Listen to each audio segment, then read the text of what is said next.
সঠিক সিদ্ধান্ত। সেই রাত ছিল ইউসুফের জীবনের সবচেয়ে কঠিন রাত। মায়ের কাশি থামছে না। তিনি দুর্বল কণ্ঠে বললেন, বাবা, আল্লাহ যা করেন ভালোর জন্যই করেন। ইউসুফ মায়ের কাছেও বাক্সের কথা লুকালো না, সব খুলে বলল। মা কিছুক্ষণ চুপ থেকে বললেন, বাবা, হারাম রিজিকে বরকত নেই, যদি আমানত হয় ফিরিয়ে দাও। এই কথাগুলো তার হৃদয়ে তীরের মতো বিঁধল, কিন্তু শক্তি দিল।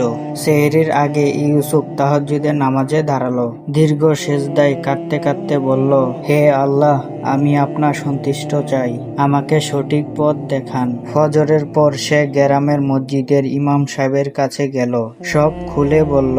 ইমাম গভীর মনোযোগ দিয়ে শুনে বললেন, ইউসুফ, এটা তোমার ইমানের পরীক্ষা। যে আল্লাহর উপর ভরসা করে তিনি তার জন্য উত্তম ব্যবস্থা করেন। সে এই আমানতের সঠিক মালিককে খুঁজে বের করবে।